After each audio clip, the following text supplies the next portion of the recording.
Okay to Siguro iba na yung sagot ng mga ano niyo, mga guest That's niyo. the point, right? That's the point. Not the point. May schedule pa ba ako? Parang ika-cancel ko naman schedule ko later. Parang matutulog ako.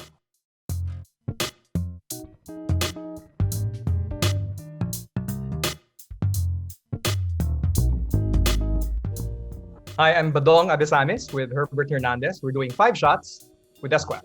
Bert and I put up Gigil. Gigil is an independent ad agency in Manila. We've turned 3 and we're excited with the stuff that we're pumping up.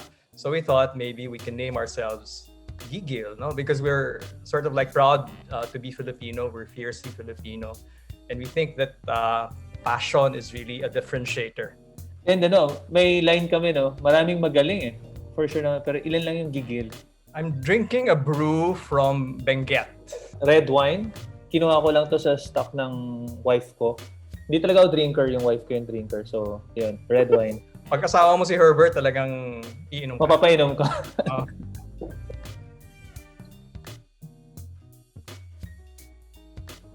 RC Cola came into the category without an equity. So it didn't stand for anything in the minds of the consumers. In the beginning, it was at an advantage because of price. It was cheaper than the leaders in the soft drinks category. And so in the absence of an equity, we had to research on what is important to the market that the brand was trying to reach out to, which is basically the Gen Z market. And we found out that there's an attitude that most of them have, which is like doing anything without no reason at all. It's just because they like to do it.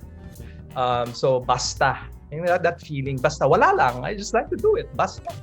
So that allowed us several executions. One of which was the adoption tool. Unfortunately, some quarters felt offended, and we respect their feelings, but we didn't intend it to create a statement around adoption or say anything at all about the community. It's just that it was a crazy story that was summarized with the line in the end, whatever or basta. Nothing really to be taken seriously. It was really a very funny story that the Gen Z identified with. And apparently, the owner of the RC Cola may dalawa siyang adopted sons or basta So wala talaga. To adopted children. The board reached the chairman and the chairman approved of the board. We did it without any ill will on our end. And yun nga, maraming walang reason di ba? Isa yun yung pag-inom ng soft drinks. Hindi ka naman umiinom ng soft drinks dahil gusto mong lumakas, unlike energy drink, di ba? Yeah, umiinom ka ng soft drinks dahil gusto mong mapawi yung pagod mo, Umiinom ka ng soft drinks basta masarap lang siya, Something like that. So that's the reason. Akala lang nila walang strat. Akala lang nila basta yung basta. Pero apparently, sobrang pinag-aralan yon, and even we showed it to a doctor to make sure na okay siya. And she said, this is what we really need right now, escape and entertainment. It was designed naman talaga to be open-ended. To tell you honestly, parang noong una ayaw na nga namin explain kasi dapat ganun naman talaga explanation diba? But may iba lang na pumupunta sa danger side, Kaya nagkaroon na kami ng crisis management na, teka lang, mali na yung direction na pinupuntahan niya. That's why we have to explain ourselves. Pero in reality, it's the meme generation. Diba? It's the meme generation. You don't explain memes. That's the point ng memes Pero yun, okay lang. Naintindihan namin yung nasaktan, but we don't have to, parang hindi nila nakita yung buong context. In reality, ang context nun, it's really acceptance diba? We respect the people who felt bad about it as well. I mean, we respect that as well. Shot. Napainom talaga ako dun. Hinihintay ko yung question na yun. Parang, honestly, mga nakasampu kaming interviews, yun yung dinidrill.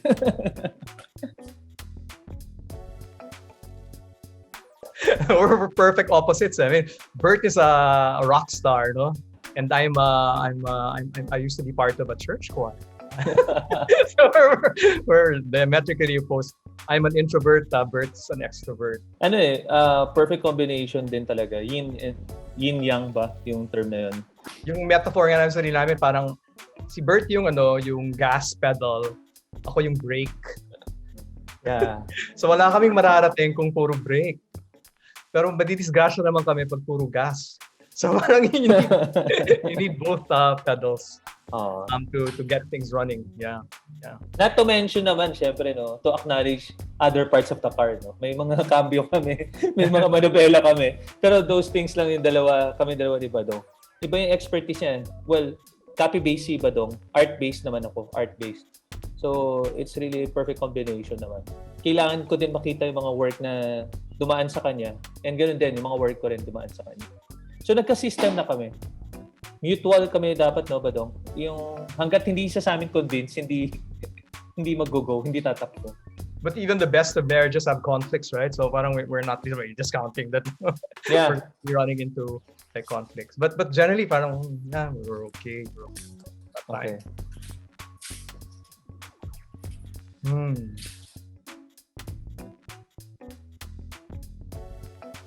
Ganda ng mga tanong, no? Underrated? Siguro Consulta MD, no, Badong? For the first time, nagbigay ng humor yung pharma. Diba? It's a telemedicine, no? And it worked talaga. It helped the brand din.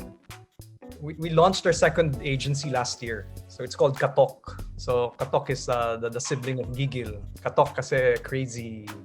But it's also the same thing that we do, right? When we do advertising, we sort of like knock on people's doors. Ay, tama. Underrated yung project ko naman.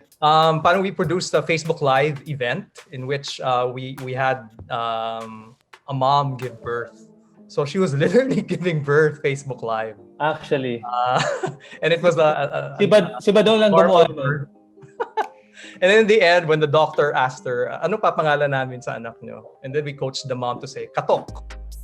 And then we had a title card to tell people, welcome Gigil's second agency, Katok. So, sobrang hirap nun. But we sort of like thought that it was pretty neat as well. Siguro that's the riskiest kasi buhay ng tao. Paano kung napano yung mom? Totoong nanganak guys. Totoong naghanap kami ng mga anak na next week. Kasi doon next week maglo-launch yung Gigil. Ay, yung Katok. Kind of crazy, no? Kind of crazy. Pero yeah, those are the ideas we lived for. We did it in a lying-in clinic. All the protocols were observed. The mom signed on. She was able to give birth in about 10 minutes, so it wasn't terribly long. And we were able to show it on the 4Ace Facebook page. So that was a week in which we were assigned stewardship of the 4Ace Facebook page, which is the Association of Advertising Agencies in the Philippines. And we thought maybe we can make that work in our favor as well. I mean, announce to the whole industry that we would be giving birth to our second agency, Katok. So literally, win-win. Yeah. Shot time.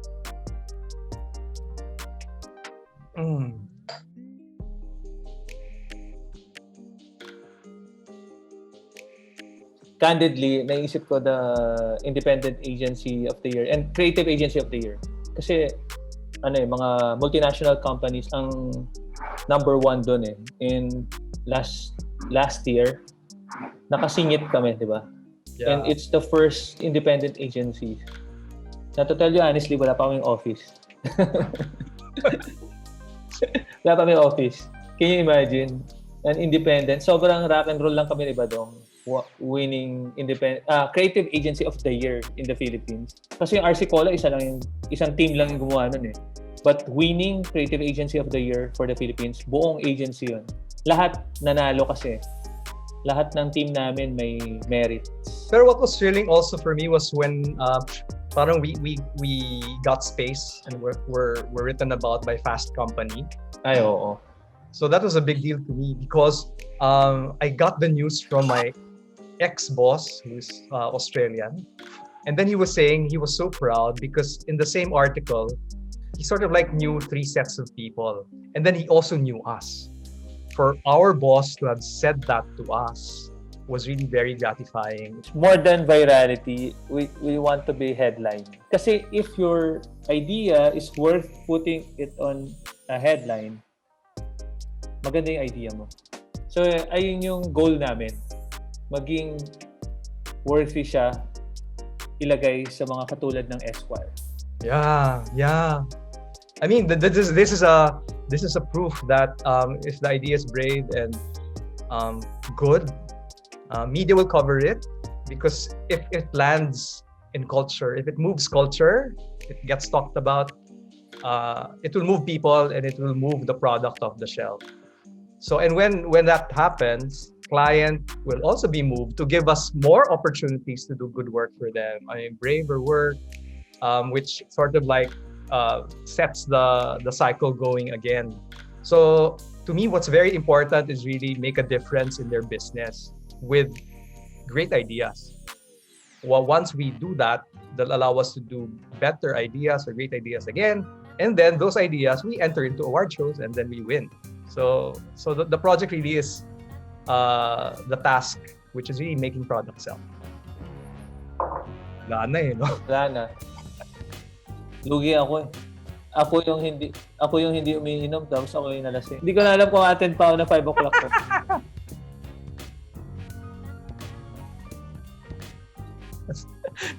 Yeah, do your job and the money will come. I mean, hopefully for Giggle, it's coming. Do your job and the money will come. At the same time, use your ideas for really use your ideas for good because you shouldn't underestimate the ability to create ideas and how they can actually change people's lives. For young creatives, no, especially for young creatives, no, parang never compared themselves sa mga peers nila, no. Yung competition nila is really yung sarili nila. Titingin ka lang sa ibang plate ng ibang tao if you want to check kung kulang yung pagkain nila. Ang objective mo is to be better than yesterday. Kung ano yung huli mong ginawa. Ang competition mo talaga, like Giggle, never kami naisip na kalaban namin yung ibang agency. Kaya kaibigan namin mga creatives, no. Ang ka-competition namin is how to or paano namin lalagpasan yung last campaign namin. So, paano namin lalagpasan yung RC Cola? Paano namin lalagpasan yung Levi's? Paano namin lalagpasan yung Dane? So, that's our objective, no? Ayun yung naging competition namin. So, yun. Enjoy lang. And enjoy the journey.